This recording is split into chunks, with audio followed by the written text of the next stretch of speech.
News India 27 नव्या पिढीचं नवं माध्यम।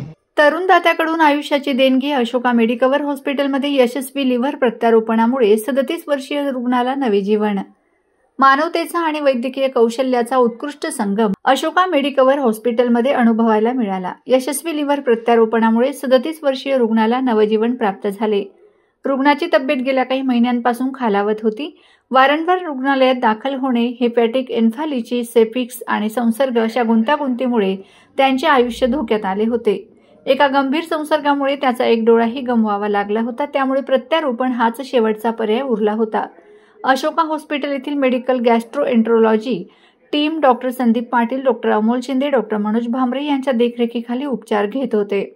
रुग्णाची पत्नी लिव्हर दान करण्यास तयार झाली होती, मात्र तिचा रक्तगट न जुळल्याने तिचे दान घेणे शक्य झाले नाही। दरम्यान पुण्यातील इनामदार हॉस्पिटलमध्ये एका तरुणाचा मेंदू मृत्यू झाला।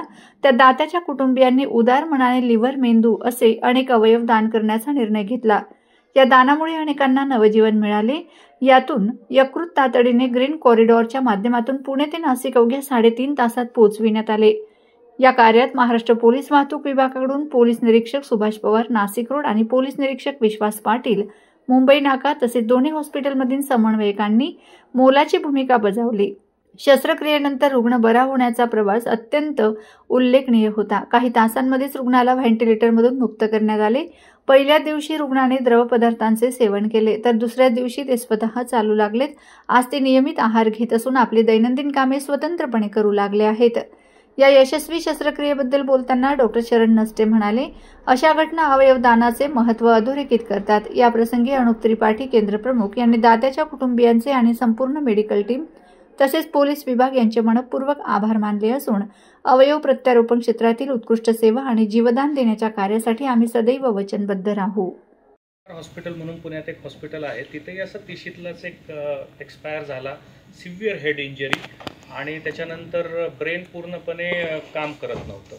दुसऱ्या ॲडमिट केल्यानंतर 1-2 दिवसातच लक्षात आलं की सर्जरी करूनही काही उपयोग होणार नाही, काय नाही। मग तिथल्या डॉक्टरांनी नातेवाईकांना फक्त एक सजेशन दिलं, यंग पेशंट आहे, सगळे अवयव चांगले आहेत, ब्रेन नाही काम करत आहे, फक्त हार्ट पंप करते, रक्त तर जातं आहे ऑर्गन्सकडं, पण पेशंट काही तरीसुद्धा साल्वेज होणार नाही, पण त्याचे अवयव मात्र कुणाला तर दिल्यानं तो एक पार्ट म्हणून कुणाच्या तरी जिवंत राहू शकतो पेशंट।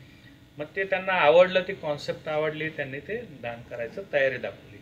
आता आपला पेशंट आहे इथं नाशिकमध्ये, मग तिथून इथे लिव्हर आणणे आणि त्याच क्वालिटीमध्ये त्याला मेंटेन ठेवण्यासाठी आपण जे सोल्युशन बर्फ जे वापरतो, त्याचं जे टेम्परेचर मेंटेन ठेवतो, ते कितीही केलं तरी एक 6 तास 7 तासाच्या वरती राहू शकत नाही, त्याच्यानंतर ते अवयव खराब व्हायला लागतं। अशा वेळेस ग्रीन कॉरिडॉर जर नाही सरांनी प्रोव्हाइड केला तर ही सर्जरी होऊ शकत नाही एवढ्या डिस्टन्सवरती। पण त्यांच्यात एफर्ट्स मग मेडिकल सोशल वर्कर आहेत तिथले मेडिकल सोशल वर्कर आहेत त्या हॉस्पिटलचे, त्या सगळ्यांनी ते कोऑर्डिनेशन व्यवस्थित करून तिथल्या सर्जिकल टीमनी ते व्यवस्थित ऑर्गन रिट्रीव्ह करून पॅक करणे, पाठवून देणे आणि इथल्या सर्जिकल टीमनं ते अवयव नवीन पेशंटमध्ये बसवणे। आता हा सगळा प्रवास आम्ही जवळजवळ 3.5 तासामध्ये पूर्ण केला बाय रोडचा। आणि लिव्हर बसवता करता आपलं जे 6 तासाचं डेडलाईन आहे, ॲक्च्युअल 12 तासापर्यंत सुद्धा ते राहतं, पण आयडियली चांगली क्वालिटी अराउंड 6 to 8 आवर्सपर्यंत राहते। तेवढ्या वेळामध्ये आपल्याला ते लिव्हर बसवताही आलं। दुसऱ्या दिवशीच आपला पेशंट परत चालायला लागला, त्याच्या रुटीन ॲक्टिव्हिटी सुरू केल्या, तर स्वतः बाथरूममध्ये जायला लागला, पाणी सुरू केलं त्यानं प्यायला, 2 दिवस झाल्यानंतर जेवण सुरू केलं आणि बाय 3 or 4 days तो असं 25-25, 30-30 राऊंड एक साथ मारायला सुरू करायला लागला। ICUमध्येच डेडिकेटेड ICU आहे आपल्याकडं ट्रान्सप्लांटचा, त्याच्यामध्ये एक वॉकिंग एरियासुद्धा आम्ही डेव्हलप केला आहे, कारण जर पेशंट चालला फिरला नाही, म्हणजे फुफ्फुसाचे व्यायाम आणि फिजिओथेरपी, तर त्याची रिकव्हरी लवकर होत नाही। ते झालं, त्यांना ते व्यवस्थित सुरू केलं आणि आता आपल्याला तो डिस्चार्ज करायच्या स्टेजला आलेला आहे, इतकी फास्ट रिकव्हरी होऊन गेली।